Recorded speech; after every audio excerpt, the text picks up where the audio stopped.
forgive me for this trap shit. Sergeant Smack make it backflip. Telly Hank did with the action. With the Vato speaking Spanish. Frank Matthews, how I vanish. Poof. Came back like I'm King Tut. Gold BBS is on a beamer. When Fat Cat was 10 queens up. Ball off the profit, not the re-up. Fly like Puerto Rican Jesus. Uptown like I'm Baby Maine. Just caught a touchdown from the Bay.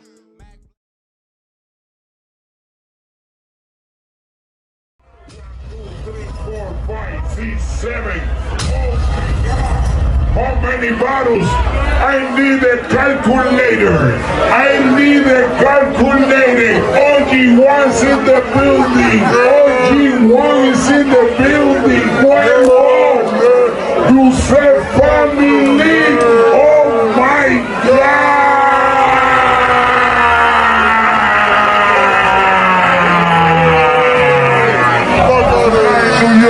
Know what it is.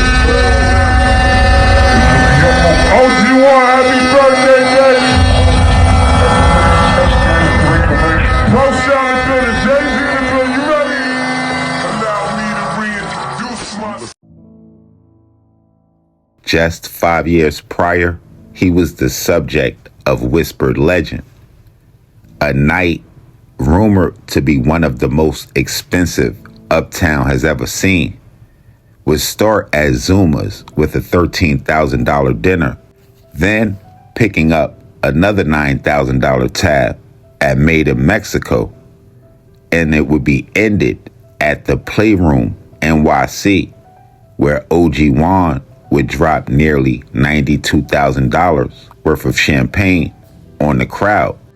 That evening will become the stuff of folklore, the kind of night that people still talk about like it was a myth. And not only was he in the room, he had a seat at the table right next to some of the city's most valuable players. But 5 years later, there would be no champagne, no celebration, no crowd, just an empty parking lot, a tracker beneath his car, 3 masked gunmen, and the story of a former kingpin whose namesake in turn would tell a story of one of New York City's most iconic neighborhoods. A memorable studio moment was working on Sugar Hill. I was an Electric Lady and just writing it. I wrote, usually right now, I'll write in the crib and go to the studio because from being in the studio and writing, you waste so much money on the budget. So I remember sitting there writing and just being not stuck with the last verse, but just seeing how to construct it and just sitting there like an hour or two. The magic just came and just penning that and laying it and listening to it, knowing you listening to a hit like. It's just crazy, like I can't explain it. When you know something is a hit and you hear it and it make you feel a certain way, it's like, okay, we got one. You know what I'm saying? Like, we got one. That was me. Yeah, I was in Jimi Hendrix studio in Soho, Electric Lady, and it felt like, ghost of Jimmy was up in there.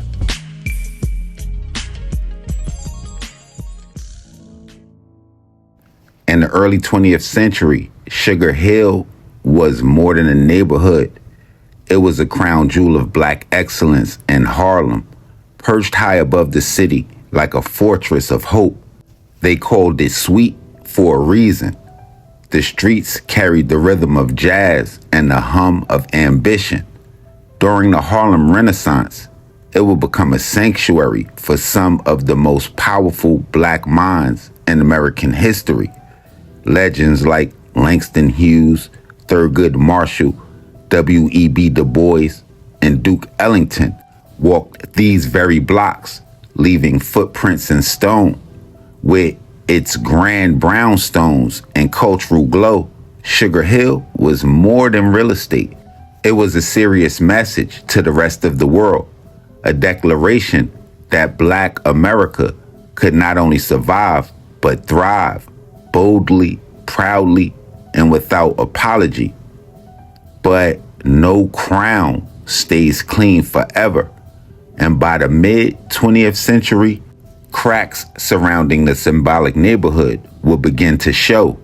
Redlining, neglect, vanishing jobs.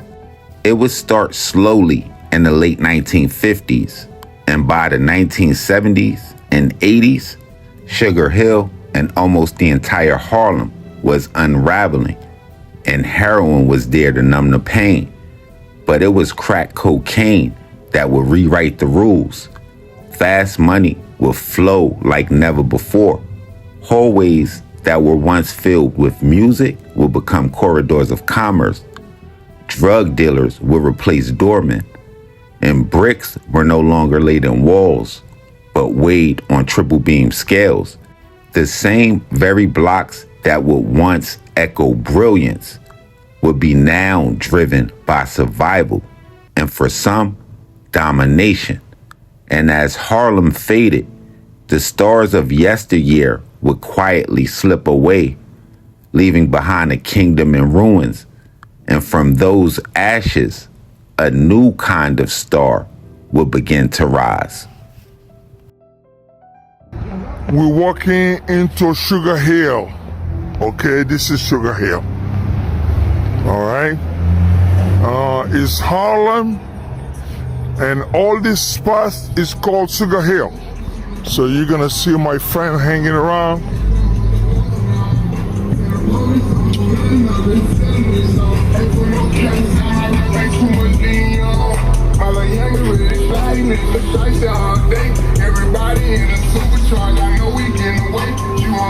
That's the way it is in Sugar Hill.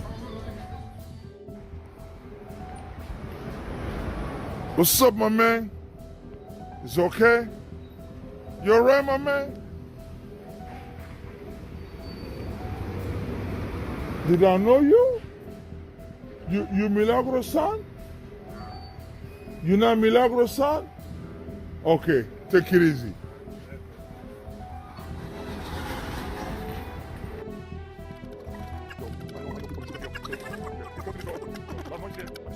So that's how it is. You know? Yeah, you know, sometimes you see people, you say, hey, I know you, but they say, I don't know you. That's how it goes. Sugar Hill, my man. Well, maybe that's how it is for him. But there's one person who wouldn't have a problem being recognized, walking up these exact same streets with a name literally synonymous with them, and hustling. But don't get it twisted. Sugar Hill Tone was supposed to go to LaSalle. Sugar Hill Tone was nice in basketball, man. Had he stuck with it, he might have went D1. But you know, when you got $1 million block, you know what I'm saying? It's $1 million block, so you make decisions. How we do, how we do. You already know, Harlem in the house, Uptown in the house. We do it big. Everywhere we go, we do it big. You already know, we don't fuck with no rat. Not many neighborhoods in New York City, or the nation for that matter, have been more celebrated, romanced, and globally recognized than Sugar Hill. And it's not just because of the former residents or the rich black history we already spoken about, with it becoming a historical landmark in the early 2000s, a symbol stitched into music, literature, and legend. But symbols evolved, and by the time it hit the big screen in 1974, the version that showed up was wrapped in horror. The film Sugar Hill was part of a blaxploitation wave released during a time when such films were flooding theaters across the country. And I'm almost certain that it would take its name from the Harlem neighborhood of black excellence that our grandparents and great-grandparents once aspired to be residents of. The movie would follow a woman who summons an army of zombies to avenge her lover's death. On the surface, it was voodoo fantasy, but to those living it, the real zombies were already in the streets. The junkies, the lost, The Walking Dead left behind by heroin at a time when Harlem wasn't being haunted by spirits. It was being drained by addiction, and the horror wasn't fiction. Then you fast forward 2 decades later, a very different Sugar Hill would hit theaters, this time telling the story of a Romello Scuggs, a Harlem drug lord trying to escape the game before it consumed him. But while that story played out on screen, a real version of Romello would rise in Sugar Hill. Ironically, he wouldn't make his name or his money in the neighborhood that gave the film its title. Raymond Sugar Hill Tone Resto would make a name for himself just outside the traditional boundaries of the neighborhood on 141st and Broadway, a stretch of pavement that for years would operate like a modern-day gold mine. Few blocks in New York City or the United States probably would move cash, product, and influence with the kind of velocity that this patch of square feet would. It was more than just a hot block. It was possibly the epicenter for cocaine traffic in New York City. And if it wasn't first, it was only because Washington Heights, just 1.3 miles and 5 subway stops to the north, would claim that position. The territory that grew from it, the stretch from 141st through 145th and Broadway, would become ground zero for kingpin level distribution. So if Washington Heights was boardwalk, 141st to 145th and Broadway was like Park Place, 2 elite properties and a real-life street monopoly. He would make millions on those streets in the 80s and 90s, eventually taking a fall where he was said to serve over 15 years on drug charges stemming from the early 2000s, where he would remain behind bars to the mid-2010s or right around 2013 or 14.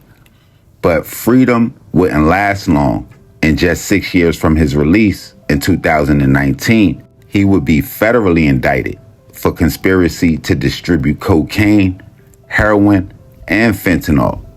According to the government, from a few years after his release, from 2015 up until 2019, he would be amongst several individuals alleged to have supplied a guy by the name of Alberto Velasquez, or Joe, with kilogram quantities of cocaine, heroin, and fentanyl.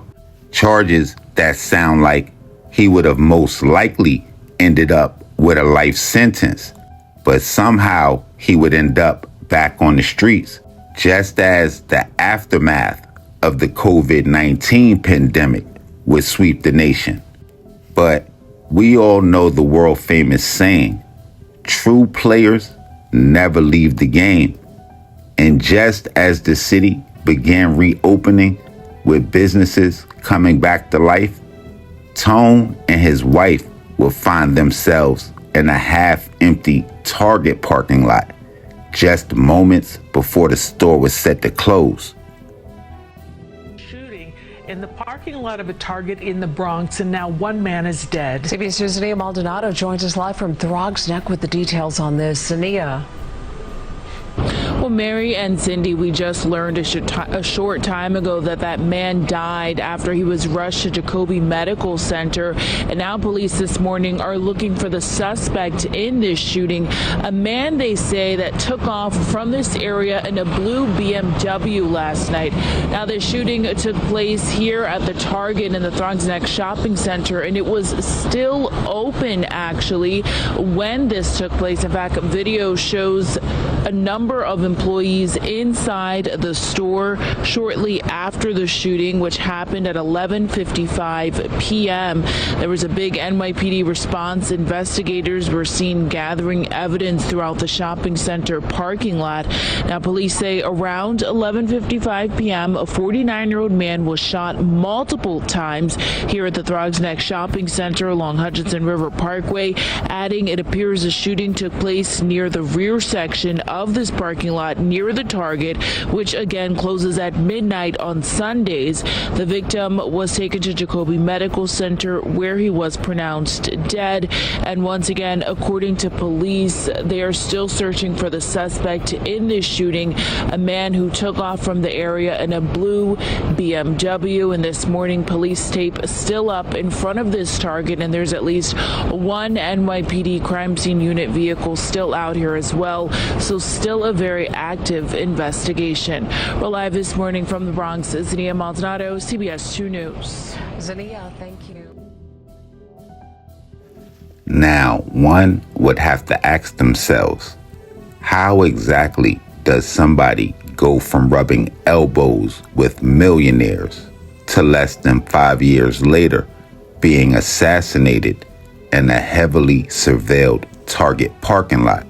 It would be a question that NYPD detectives and eventually federal agents would likely ask themselves when examining the cold, calculated murder of Raymond Sugar Hill Tone Resto, a Harlem legend whose name once rang throughout the borough. On the night of November 26, 2023, Tone and his wife had returned to the Throgs Neck Shopping Center in the Bronx as they either were exiting a cab or waiting on one. A dark-colored BMW would approach, pulling directly in front of them. 3 men would emerge from the vehicle, with 2 trying to force Tone into the car. Possibly knowing the endgame to that, he would resist and one of the perpetrators would open fire. Allegedly, Tone would struggle to get away as all 3 gunmen would begin to open up fire on him. He would end up being shot at least 4 times, once in the face, with his wife being left standing beside his body as the shooters would speed off into the night. Weeks would go by, and eventually months, with his murder looking like it was going to become New York City's next cold case. But about 2.5 months after his murder, in February of 2024, a man by the name of Ivan Collado would be taken into custody, where he would be charged with kidnapping, custody, resulting in death. And by early 2005, a superseding federal indictment would reveal a violent drug trafficking plot that would involve Collado, a person that I'm assuming that is a relative of his, Horacio Collado, a Patricia Villabia, aka Sweets, and a Jerry Vargas, aka Pellegro. Prosecutors would allege that the group was trying to recover a massive cocaine debt owed by one of Sugar Hill Tone's associates, known only in the indictment paperwork as CC1. Now, when the money didn't come back, the group was said to redirect their fury towards Tone, using cyber stalking tactics as well as GPS trackers, along with intimidation tactics to locate him, which would lead to that cold November night where they would execute him in a professional-style ambush. And as if the murder of Tone outside of that Target wasn't brazen enough, even after his murder, authorities would allege that they would continue to threaten CC1 and his family in a last-ditch effort to collect the lost debt.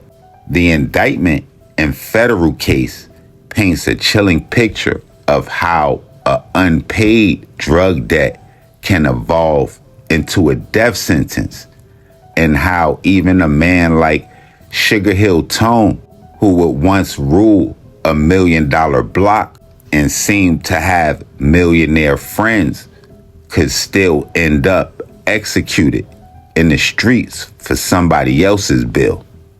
Now, y'all make sure y'all hit the red bell and subscribe button right under this video so y'all know when this real trill spill shit is dropping. Y'all get in the comment box below. Y'all let me know what cities we need to go to, what stories we need to tell, what we missed, what we got wrong, all of that. And y'all make sure y'all tapping with me directly on Instagram, Twitter, POP_A_LOT. And until the next play, y'all know how we rocking. Shades Popalot. Salute the almighty mob.